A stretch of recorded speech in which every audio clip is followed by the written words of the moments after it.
সুপ্রিয় ষষ্ঠ শ্রেণীর শিক্ষার্থীবৃন্দ, আসসালামু আলাইকুম and welcome to আরকে English care. আজকের ভিডিওতে আমি আলোচনা করব তোমাদের ষষ্ঠ শ্রেণীর ইংরেজি বইয়ের lesson 20 Hasan Raja the mystic bird of Bangladesh. Hasan Raja, যাকে বলা হয় মিস্টিক বার্ড অফ বাংলাদেশ, তো এই সম্পর্কে আজকের এই ভিডিওতে আমরা সম্পূর্ণ লেসনটি আলোচনা করব। তো দেখো, শুরুতে এখানে 3টি ছবি দেখানো হয়েছে, তারপরে এখানে বড় একটি টেক্সট রয়েছে এবং তারপরে এখানে 5টি প্রশ্ন রয়েছে, তারপরে বি নাম্বারে একটা অ্যাক্টিভিটি দিয়েছে এবং B3 বলেছে learn the meanings of the words. এই শব্দগুলোর অর্থ শেখো, অর্থাৎ এখানে কিছু শব্দ দেওয়া রয়েছে যেমন comfort, luxury, pleasure, volume, crazy, content, beyond, eminent ইত্যাদি। এই শব্দগুলোর অর্থ শিখতে বলেছে। তো আজকের এই ভিডিওতে আমরা এই সকল অ্যাক্টিভিটিগুলো আলোচনা করব। তো বুঝতেই পারছো ভিডিওটি তোমাদের জন্য কতটা গুরুত্বপূর্ণ হতে যাচ্ছে। তো আশা করি না টেনে সম্পূর্ণ ভিডিওটি দেখবে। তো প্রিয় শিক্ষার্থীরা, লেসনটি শুরু করার পূর্বে এখান থেকে কিছু গুরুত্বপূর্ণ ওয়ার্ড মিনিং দেখে নেব, যাতে করে লেসনটি তোমাদের বুঝতে সুবিধা হয়। তারপর আমরা এই টেক্সটটিকে বাংলা অর্থ সহ পড়ব। তো আমাদের এখানে গুরুত্বপূর্ণ ওয়ার্ড মিনিং হচ্ছে, দেখো, মিস্টিক। মিস্টিক মানে হচ্ছে গূঢ় তত্ত্বের অনুসন্ধানকারী। এরপর বার্ড মানে হচ্ছে কবি বা গীতিকার। এরপর রিনাউন প্রসিদ্ধ বা বিখ্যাত। এক্সপ্রেস প্রকাশ করা। ফিলিংস মানে হচ্ছে অনুভূতি। হিউম্যান কাইন্ড মানব জাতি। এরপরে 7 নম্বর রয়েছে ওয়েলদি। ওয়েলদি মানে হচ্ছে ধনী। ল্যান্ডলর্ড জমিদার। ফর্মাল এডুকেশন প্রাতিষ্ঠানিক শিক্ষা। লাক্সারি বিলাসিতা। পজেশনস সম্পত্তি। এরপর হচ্ছে মিনিংলেস অর্থহীন। তারপর হচ্ছে ক্রিয়েটর সৃষ্টিকর্তা। ডেথ মৃত্যু। পাবলিশড প্রকাশিত। রিফ্লেক্টেড প্রতিফলিত। এরপর রয়েছে, দেখো, ভলিউম। ভলিউম মানে হচ্ছে খণ্ড। কন্টেন্ট অন্তর্ভুক্ত ছিল। পপুলার জনপ্রিয়। বিয়ন্ড ছাড়িয়ে। এরপর হচ্ছে ইউথ মানে হচ্ছে যৌবন। তারপরে 22 নম্বর রয়েছে কমফোর্ট আরাম। প্লিজার আনন্দ। ডিপলি গভীরভাবে। প্রপার্টি সম্পত্তি।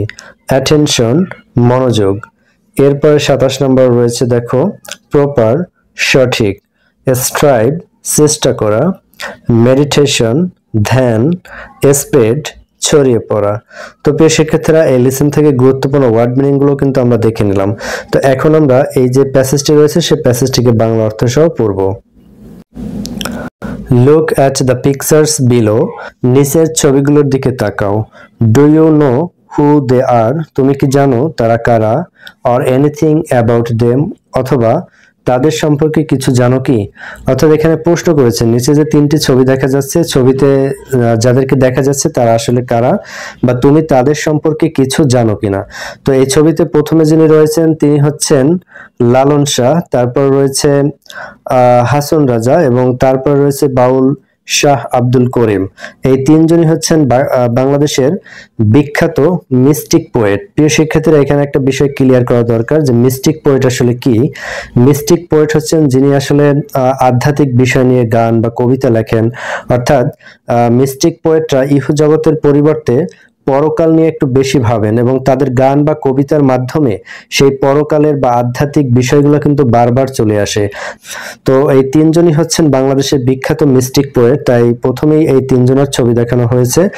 তো মূলত আজকের এই লেসনে আমরা যে বিষয়টা শিখবো সেটা হচ্ছে হাসন রাজা। হাসন রাজা সম্পর্কে আমরা এখানে বিস্তারিত পাবো, কিন্তু তার পূর্বে এইখানে বাংলাদেশের 3জন মিস্টিক পোয়েট সম্পর্কে সামান্য কিছু তথ্য দেয়া হয়েছে। তো চলো আমরা এই টেক্সটটিকে বাংলা অর্থ সহ পড়ি। এখানে বলা হয়েছে, a bird is one who writes poems and সংস। একজন বার্ড বা কবি হচ্ছেন তিনি যিনি কবিতা বা গান লেখেন। A mystic is one who seeks truth and strives to become united with God through prayer and meditation. Mystic হচ্ছেন তিনি যিনি সত্যের অনুসন্ধান করেন এবং প্রার্থনা ও ধ্যানের মাধ্যমে সৃষ্টিকর্তার সাথে মিলিত হতে চান। আমি আগেই বলেছিলাম যে মিস্টিক পোয়েটরা সাধারণত ইহকাল নিয়ে ভাবেন না, তারা একটু পরকাল নিয়ে ভাবেন এবং তাদের গান ও কবিতার মাধ্যমে কিন্তু তারা স্রষ্টাকে খোঁজার চেষ্টা করেন। তো এই কারণে এখানে বলেছে, a mystic is one who seeks truth and strives to become united with God through prayer and meditation. এরপর বলেছে, The pictures above are of three renowned mystic birds of Bangladesh. উপরের ছবিতে যে তিনজনকে দেখা যাচ্ছে তারা হচ্ছে বাংলাদেশের তিনজন বিখ্যাত মিস্টিক বার্ড বা মিস্টিক কবি, লালন শাহ, হাসন রাজা এন্ড শাহ আব্দুল করিম। এই তিনজনের নাম আমি ইতিপূর্বে উল্লেখ করেছিলাম। They all wrote beautiful poems and songs to express the deep thoughts. তারা সবাই গান এবং কবিতা লিখেছেন তাদের চিন্তাকে, তাদের গভীর চিন্তাকে প্রকাশ করার জন্য, and feelings about god, life and love for mankind.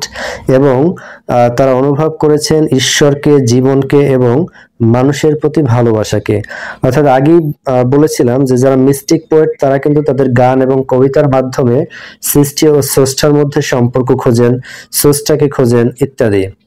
তো এরপরে এখানে আরো একটি টেক্সট রয়েছে, সেখানে বলা হয়েছে দেখো, let us know more about the mystic poet Hason Raja. চলো আমরা মিস্টিক পোয়েট হাসন রাজা সম্পর্কে আরো বিস্তারিত জানি। Read the following text. নিচের টেক্সটটি পড়ি। তো এখন আমরা মূলত এখানে হাসন রাজা সম্পর্কে বিস্তারিত জানতে পারবো। Hason Raja was born in 1854। Hason Raja জন্মগ্রহণ করেছেন 1854 সালে into a wealthy landlord family in Sylhet. তিনি সিলেটে একটি সম্পদশালী জমিদার পরিবারে 1854 সালে জন্মগ্রহণ করেছিলেন। He did not receive much formal education as a child. শিশু হিসেবে তিনি খুব বেশি একটা প্রাতিষ্ঠানিক শিক্ষা গ্রহণ করেননি। In his youth, তার যৌবনকালে he lived a life of luxury. তিনি খুব বিলাসবহুল জীবনযাপন করেছেন। He had everything, money, comfort and pleasure. তার সবকিছুই ছিল, টাকা পয়সা ছিল, আরামায়েশ ছিল এবং আনন্দ ছিল। এই সবকিছুই তার ছিল। However, at one point in his life, যাই হোক তার জীবনের একটা পর্যায়ে he began to feel that this material possessions were meaningless. তিনি উপলব্ধি করতে পারলেন, অর্থাৎ জীবনের একটা পর্যায়ে তিনি উপলব্ধি করতে শুরু করলেন যে পার্থিব জীবনের এই যে অর্থ সম্পদ এগুলো আসলে অর্থহীন। He gave away all his properties. তিনি তার সকল সম্পত্তি দান করে দিলেন।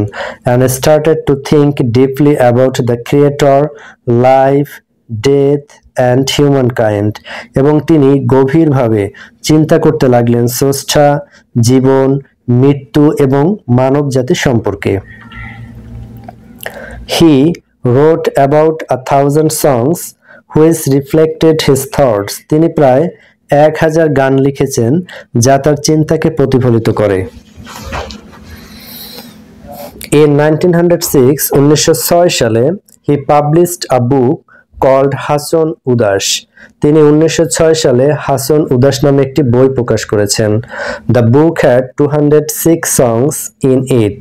এবং এই বইতে প্রায় 206টি গান ছিল। In these songs he called himself Crazy Hason Raja or পাগলা হাসন রাজা। এই সকল গানে তিনি নিজেকে ক্রেজি হাসন রাজা অথবা পাগলা হাসন রাজা বলেছেন।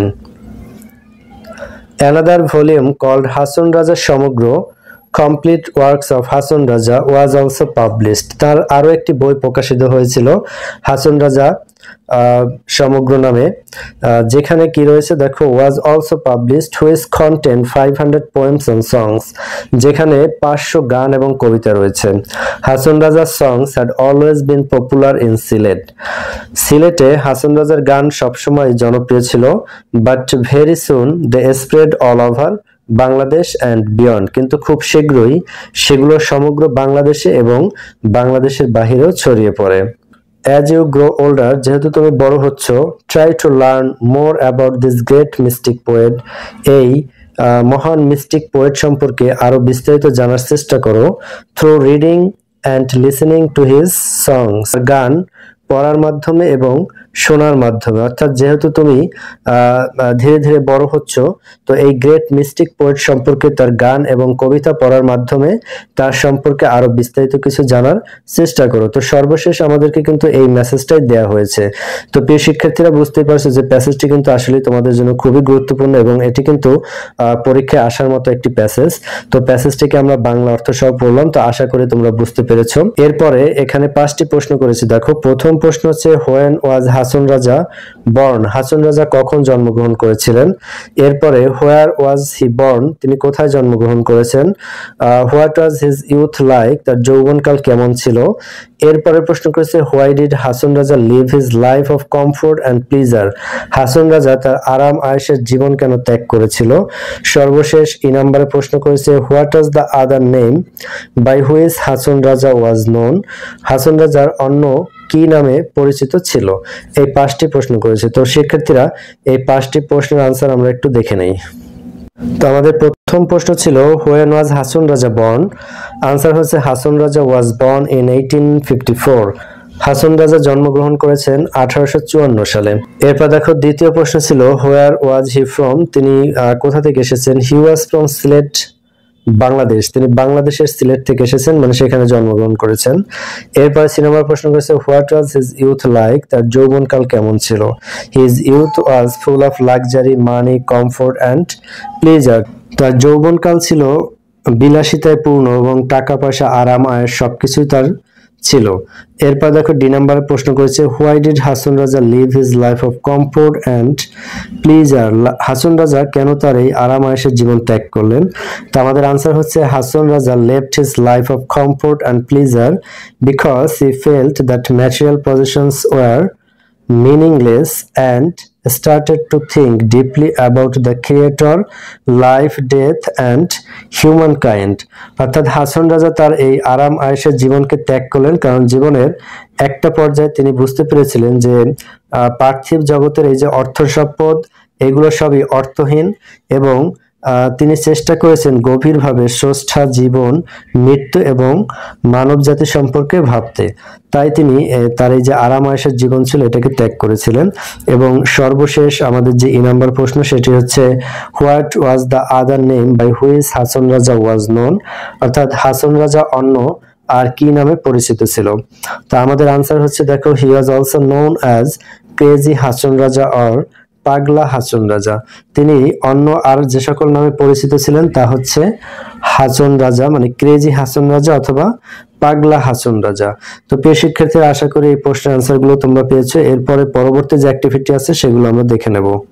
এরপরে দেখো, B2 তে বলেছে practice reading the passage loudly giving proper attention to pronunciation, pause and intonation, অর্থাৎ এই যে প্যাসেজটি রয়েছে এটি উচ্চস্বরে পড়ার প্র্যাকটিস করো বা অনুশীলন করো এবং এক্ষেত্রে তোমার সঠিক মনোযোগ দিতে হবে উচ্চারণ, তারপর হচ্ছে পজ মানে কোথায় থামতে হবে, অ্যান্ড ইন্টোনেশন মানে হচ্ছে স্বরভঙ্গির দিকে, অর্থাৎ তোমাকে প্রপার প্রোনাউন্সিয়েশন ঠিক রেখে এই প্যাসেজটাকে আবার পড়তে বলা হয়েছে। তো এটি আসলে তোমরা নিজেরাই করবে, এটি আসলে এখানে করিয়ে দেওয়ার মতো কিছু নেই। এরপর দেখো, B3 তে বলেছে learn the meaning of the words, এই শব্দগুলোর অর্থ জানো। যেমন কমফোর্ট আমরা জানি যে আরাম আয়েশ। এরপর হচ্ছে লাক্সারির অর্থ হচ্ছে বিলাসিতা, প্লিজার আনন্দ, ভলিউম মানে হচ্ছে খণ্ড, ক্রেজি মানে হচ্ছে পাগলাটে, কন্টেইন মানে হচ্ছে ধারণ করা, বিয়ন্ড মানে হচ্ছে বাইরে। এরপর হচ্ছে এমিনেন্ট মানে হচ্ছে বিখ্যাত। তো প্রিয় শিক্ষার্থীরা, আশা করি তোমরা B3 আনসারটিকে পেয়েছো। তো আজকের ভিডিওটি আমি এখানেই শেষ করব। আশা করি ভিডিওটি তোমাদের ভালো লেগেছে। ভিডিওটি যদি তোমাদের ভালো লেগে থাকে তোমরা লাইক, কমেন্ট, শেয়ার করতে পারো এবং অবশ্যই চ্যানেলটি সাবস্ক্রাইব করে পাশে থাকবে, কেননা পরবর্তী লেসনের ভিডিও নিয়ে আবারও তোমাদের সাথে কথা হবে। সেই পর্যন্ত সকলের সুস্থতা কামনা করে আজকের মতো বিদায় নিচ্ছি। আল্লাহ হাফেজ।